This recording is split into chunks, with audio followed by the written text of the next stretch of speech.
Sa isang bansang puno ng ingay ng politika at kontrobersya, sino ang nagsasabi ng totoo? Sino ang nasa panig ng bayan? Welcome to Bayang Pinas, ang news channel na hindi takot maglatag ng katotohanan. Dito, pinag-uusapan natin ang mga isyong may kinalaman sa kinabukasan mo, politika, pamahalaan at ang tunay na kalagayan ng ating bansa. Hindi kami bayad, hindi kami bulag. Sa Bayang Pinas, ang boses ng mamamayan ang tunay na headline. Kaya kung sawang-sawa ka na sa mga baluktot na impormasyon at scripted na kwento, dito ka na. Dito sa Bayang Pinas, tayo ang bantay at boses ng bayan. Kung gusto mong manatiling mulat at informed, don't forget to like, share, and most importantly, subscribe dahil sa panahon ngayon, ang kaalaman ay kapangyarihan. Ito ang Bayang Pinas, balitang totoo, pusong makabayan para sa sambayanang Pilipino. Tara na't alamin ang tunay na balita. Revolutionary Government ayon kay Attorney Salvador Panelo. Si Carlo de la Peña magpapalita. Hi sa iyo, Ma'am Seiya Senpai. Present si Ma'am Seiya Senpai, isa sa ating mga moderators. Kaya nga sabi ko nung nag-uusap kami ni dating Presidente Duterte na isang umaga, madaling araw. Kaya sabi ko, alam mo, Ginoong Pangulo, ako talaga hanggang ngayon gusto ko revolutionary government Ano ba sabi niya? Oo, okay yan. Sabi niya, Masasabi mo talaga na itong si Panelo at itong si Duterte, pareha talaga ng utak ang kanilang mga prinsipyo. sabi mo kay Presidente Marcos, magdeklara na siya. Aba, kako sinabi ko na kanina umaga yan magdeklara na. Ito ang ibinahagi ni dating Presidential Legal Counsel Attorney Salvador Panelo kaugnay sa paghahanda ng Commission on Elections sa nalalapit na 2025 midterm elections. Sinabi pa ni Panelo, wala nang petsa ang pagsisimula ng election Jerry Intion, maayong gabi, sir. period simula noong tanggalin sa pwesto si Pampanga 2nd District Representative Gloria Macapagal Arroyo bilang Senior Deputy Speaker. Sa kabilang banda, ipinaliwanag naman ni Panelo kung bakit nito nais ang revolutionary government. Ang konsepto namin ni Presidente Duterte ever since, hindi pa niya tumatakbo, di ba? 10 taon ko niligawan niya. Ang konsepto namin, yung sistema kasi natin ngayon, kontrolado ng Kongreso. Whether you like it or not, talagang kontrolado ng Kongreso. Pati Presidente nakokontrol Ngayon, kung ang Kongreso ang kanyang power to legislate, binigay mo sa Presidente, dalawang power na executive, legislative, parang ng martial law. Pag yan ang ginawa mo, lahat ng mga constraints mawawala sa iyo Paglilinaw pa rito ni Panelo, Alam nyo, ang provision ng saligang batas, klarong-klaro naman sinasabi. Ang trabaho ng isang pamahalaan ay ang bigyan ng proteksyon ang sambayanan. Correct. O magsilbi. Ngayon, kung sa pagsisilbi mo at sa pagbibigay mo ng proteksyon, nakikita mo ang ilang sektor sa lipunan o isang sangay ng gobyerno nagiging sagabal dun sa tungkulin na iniatang sa iyo ng gobyerno at ng Estado, abay gumawa ka ng kaparaanan. At pwede mong gawing magdeklara ka ng batas militar, magdeklara ka ng revolutionary gobyerno. Kaya kami ni Presidente Duterte, okay sa amin si Bongbong Marcos. sa ngayon nananatiling demokratikong bansa ang Pilipinas. Para sa Diyos at sa Okay. So gusto kong ipaliwanag ito ng mabuti Bakit ba nasabi ni Attorney Panelo at itong si former President Duterte na gusto nilang revolutionary government? At nag-suggest pa nga si Duterte at si Panelo na Mr. President, PBBM, magrevolusyon ka na. Magrevolusyon ka na. Ngayon, ang tanong dyan, bakit nasabi ni Duterte at itong si Panelo na mas gusto pa nilang mag-revolt itong si we have 121 watching pala Gusto na mag-revolt gusto ipa-revolt ni Duterte at ni Panelo itong si PBBM. Mr. President, magrevolusyon ka na.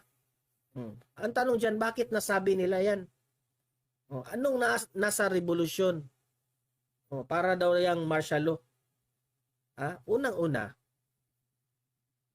the good example sa sinabi nila ngayon is itong ginawa ng Kongreso ngayon. Ano bang ginawa ng Kongreso ngayon? Yan ang tanong. Anong ginawa ng Kongreso? Halos lahat na lang ng bagay, lahat ng sistema ng gobyerno, pinakialaman dito ng Kongreso. Patatawag ko pa nga, no? Mas grabe pa yung ingay ng House of the Representatives compared to the Senate. Di ba? Mas ingay sila ngayon, itong House of the Representatives. At kung pagbabasihan mo pa, mas maingay pa itong House of the Representatives kaysa executive branch, which is ang Pangulo. Mas maingay pa sila. Tingnan nyo yung nangyari sa ICC. Tingnan nyo yung nangyari sa confidential funds ni VP Sara. Pakinggan nyo yung nangyari sa charter change na kumakalat dyan ngayon, yung People's Initiative. Maingay na maingay itong House of the Representatives ngayon. Oh. The only way na matahimik itong grupo na ito, magrevolusyon na ang presidente. Total, itong kongreso, nafe-feel ng taong bayan, dinidiktahan ninyo ang presidente. Imagine that one, ha? Ito pang ang analysis ng mga experts dito, mas dumidikta pa itong House Speaker sa presidente. Oh. Kaya nga, sabi ng iba, mas nafe-feel pa nila na ang presidente ay si Martin kaya hindi PBBM. Oh. Kasi alam ni Panelo, alam ni Panelo at ni former President Duterte na itong si PBBM sa sobrang bait, tahimik lang. Walang masabi. In fairness to Presidente Bongbong Marcos, ginagawa niya ang kanyang mga tungkulin. Oh, yung focus niya, ang aking napansin kay PBBM, ang focus niya ngayon ang ekonomiya ng bayan. Laging humihingi ng tulong at nakipag-join forces sa ibang bansa, 'di ba? Oh, hanggang lagi na lang siyang binabati ko sa kanyang laging paglabas ng ibang bansa. 'Di ba? Pero sabi ni former President Duterte at ni Atty. Panelo, wala silang nakita o kahit minsan nangungurakot itong si Presidente Bongbong Marcos. Wala silang nakita. Okay? The only thing na what's wrong with Presidente Bongbong Marcos sa kanyang executive branch is madidiktahan siya dito sa Kongreso. Kaya mas mabuti, suggestion nila, it's better na magrevolusyon na itong si PBBM. 'Di ba? O sino kung inyong ay analyze, bakit itong mga diehard na mga sumuporta kay PBBM, itong mga tao na sumuporta kay PBBM, bigla na lang ayaw nang suportahan si PBBM. Bakit yun nangyari? Sa tingin ko, sa kadahilanan sa mga ginagawa ni Martin Romualdez. Unang-una, yung ginawa niya kay PGMA, former President Gloria Macapagal Arroyo, na tinanggal niya bilang Senior Deputy Speaker dahil natakot siya baka kunin sa kanya yung pagiging House Speaker. Hanggang tinanggal na naman, pababa, hanggang normal na lang na congresswoman itong si Gloria Macapagal Arroyo. 'Di ba? Diyan pa lamang si VP Sara tumiwalag na sa grupo. Oh.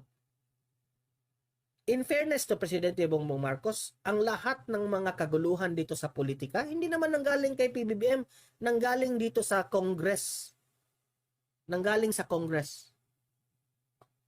Kaya, sabi ni Panelo, kung magrevolusyon itong si PBBM, dalawa ang kanyang power. Okay? Bilang executive at bilang legislative. Okay? Dalawa. Madidikta niya yan lahat. Napasuggest itong si Panelo at si former President Duterte Kasi sa tingin nila, hindi kurakot si PBBM. Napasadya sila dito kasi sa tingin nila, maayos naman gumalaw si PBBM. Ang hindi lang natin gusto sa ginawa ni PBBM ay yung tiklop yung kanyang bibig dito kay VP Sara. At minsan pa nga pinagbibintangan natin si PBBM na baka siya ang may utos dito kay Martin Romualdez dyan sa ICC, sa charter change at kung ano-ano pang confidential funds na yan. At unti-unti nang lumitaw na may sarili talagang mundo itong Kongreso. Di ba? Ito, si Sia Senpai, sabi, 125 billion na ang nasa MIF. At pinirmahan agad ni PBBM ang budget para sa kanya, 730 billion ang program. Ngayon, itong si Panelo at si Duterte, grabe ito mag-analyze. Okay? What's with revolutionary government? Kung mag-revolt ka kasi, kaagad mong ma-attain yung gusto mong mangyari. Hindi na dadaan dyan sa Kongreso. Ang nagpagulo dito, Kongreso eh. Kongreso. Kaya ang gusto natin gawin, no? Dahil alam naman natin sa Kongreso, may kanya-kanya ng distrito yung mga congressman na yan. Oh. Kung mag-revolt si PBBM, the tendency is patas lahat. Kung ano yung hinihinging budget ng mga Kongreso, there's a good and a better chance na possibility na equal lahat yung magiging hingi ng mga kongresista. 'Di ba? Oh. Mas matutukan pa ni PBBM yung kung sino yung distrito na mas nangangailangan ng pera, ng budget. Kasi ang tendency ngayon, no, sa Kongreso, the tendency is kung sino yung malapit sa House Speaker, yun yung mabibigyan. So, sinong kawawa? Ang yung mga tao sa distrito na hindi malapit sa ano, o kagaya ng nangyari kay Pulong Duterte. O, nadamay siya sa away ni VP Sara at ni Martin Romualdez. Pati siya, halos 1.5 billion ang nabawas sa kanyang NEP. National, ano tawag doon? National Expenditure NEP nga. National Expenditure, ano yung P? Kalimutan ko. National Expenditure Program, I think. Oh. So, sino kawawa? Sabi pa nga ni Pulong Duterte, kawawa yung mga supporters at bumoto ni PBBM dito sa mga taga Davao. Mas inuuna pa nila yung Chatcha na meron pang mas maraming problema ang Pilipinas dyan. And for sure, sabi nga ni Panelo na before you are imposing a program like Chatcha, may nakalaang budget ito. Yung inireklamo ni Roque na commercial ng Chatcha, nagtatanong si Roque kung pera ba ito ng taong bayan. Kasi masakit isipin na gagamitin mo yung pera ng bayan sa walang silbi na hindi napapanahon na issue na dapat sana ayan maitulong yan sa mga mahihirap nating kababayan. Oh. Talagang magagalit ang mga taong bayan dyan. Di ba? So yan. Panawagan ni Duterte at itong si Panelo, especially itong si Duterte. Mr. President, mas mabuti pang magrevolusyon ka. O, parang tumahimik itong mga buaya na sabi nilang mga buaya sa Kongreso. Okay? So, kayong mga audience ko dito, anong masasabi nyo dyan? O, mag-comment nga kayo. Anong masasabi nyo? Tama ba ang suggestion? Pabor ba kayo ang suggestion ni Duterte? They are comfortable with Marcos. Bakit nilang nasabing komportable sila kay Marcos? Itong si Duterte? Kasi alam niyang hindi nangungurakot si Marcos. in fairness to Marcos, ang kay Marcos lang, bakit nga hindi mo ipinagtanggol si VP Sara? Diyan sa confidential funds na yan, naggaling naman sa inyong confidential funds yan. Yan ang malaking ipinagtataka ako na nakikinig man ako sa interview ni Banat Bay sa 1PH ba yun? Anong page yun? Politico.com ba yun? Oh. Sabi niya ni Banat Bay, ano raw? Itong si anong tawag doon? Mawala tuloy ako. Itong si VP Sara, no? Galing yan yung confidential funds niya sa kay Bongbong Marcos. Ngayon, kahit man lang ipinagtanggol ni PBBM during that time na binabatikos siya ng Kongreso sa Makabayan Black, na kinampihan pa dito ni Martin Romualdez, hindi kumikibo si PBBM. Wala man lang kasi ganyan naman talaga. Yan ang sabi ni Banat Bay. Ganyan naman talaga si PBBM. Tingnan mo yung nangyari ni ES Vic Rodriguez, 'di ba? Nung tinanggal si ES, nung siniraan si ES Vic Rodriguez, hindi mo maririnig si PBBM na ipinagtanggol niya si ES. Hanggang si Vic Rodriguez ay tuluyan ng umalis. 'Di ba? Kagaya rin 'yan sa nangyari ni VP Sara, at 'yan ang hindi maiintindihan ng ilan natin na mga eksperto.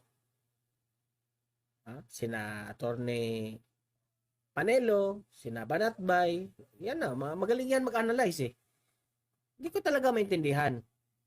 Pero when it comes to dealing with our government, sometimes ayaw rin natin itong mga priorities ni PBBM. Mas marami siyang priority na hindi natin nagustuhan, na mas dapat pa ilaan niya ang kanyang enerhiya sa ating kababayan nung pagpunta niya sa labas, na sumusobra na raw yung paglabas niya sa ibang bansa.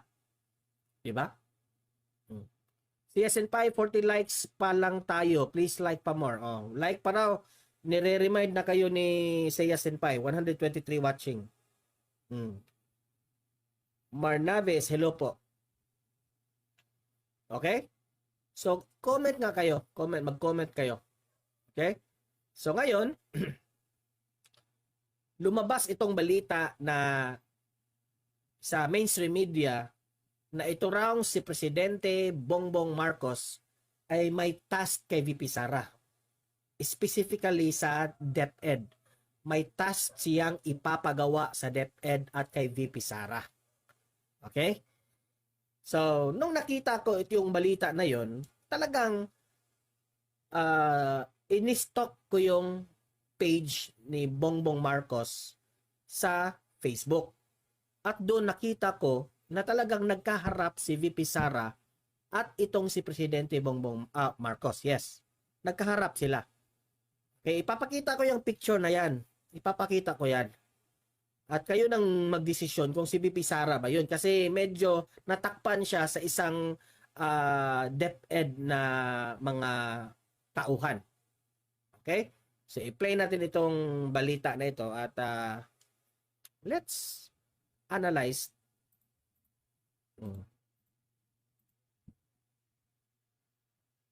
Tika muna ha. Anong nangyari dito? At anong nangyari? Ay, hindi pala na-download. Hindi pala po na-download. Ito muna ha. Ipapakita ko sa inyo itong picture na ito. Ipapakita ko sa inyo. Wait muna.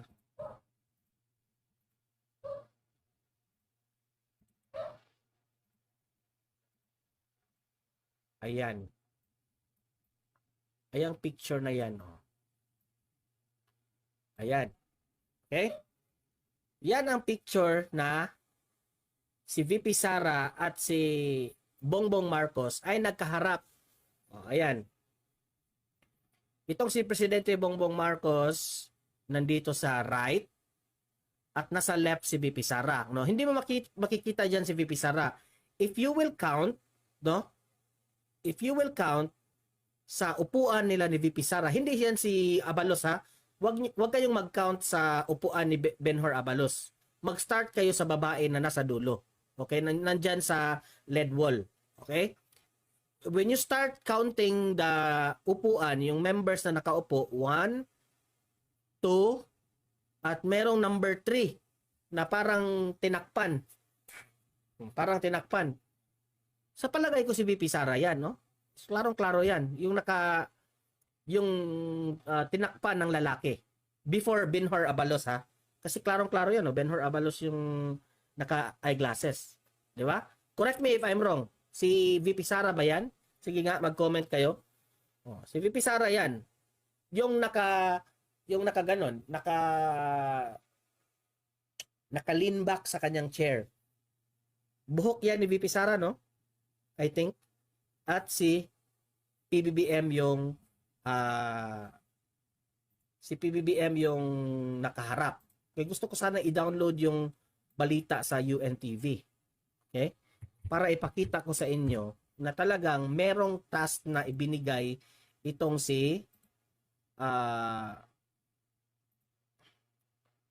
merong task na ibinigay itong wait muna, kinancel ko pala. Merong task na ibinigay itong si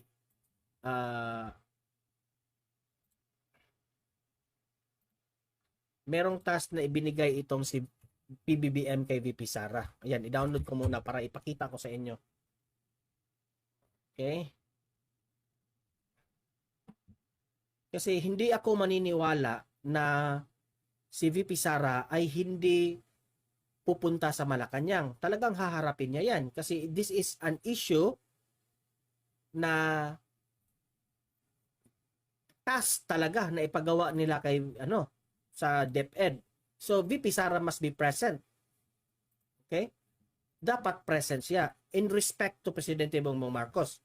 Kasi alam naman natin kung pupunta siya sa Malacanang, hindi naman siguro present si Martin Romualdez. Kasi kung nandun si Martin Romualdez, VP Sara will not be comfortable kasi alam naman niya, ayaw niyang makipagplastikan dyan kay Martin Romualdez. Di ba? Ayaw niya makipagplastikan. Oh, so ayan, i-play natin ito ha. Dating Play natin ito. Na-download ko na.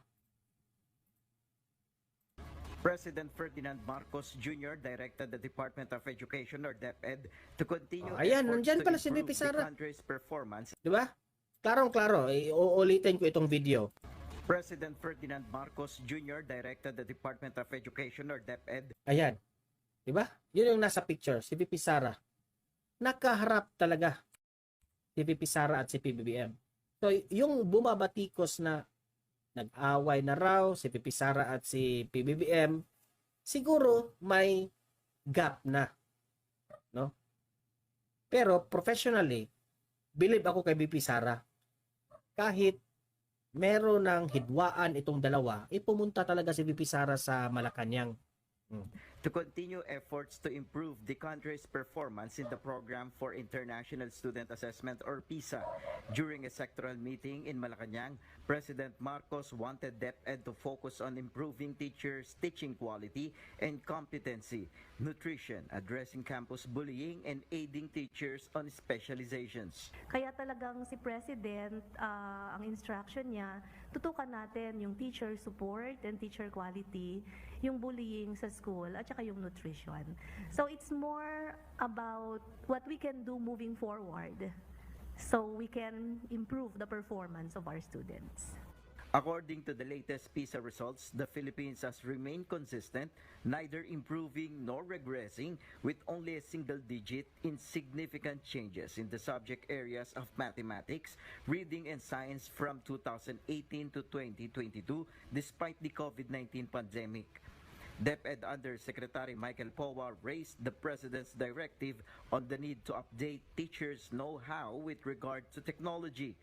We will really train all of our teachers kasi nga marami nang nagbago ng technology even in a span of a year. No, marami nagbabago. Like ngayon, sabi nga natin, meron na tayong AI, hindi ba? So that's something we are looking at. The government allotted 5.6 billion pesos budget last year for the school-based feeding program and augmented it to 11.7 billion pesos this year, Yusek Powa explained. Adding the increase in budget will allow the agency to carry out the feeding program throughout the year. The PISA developed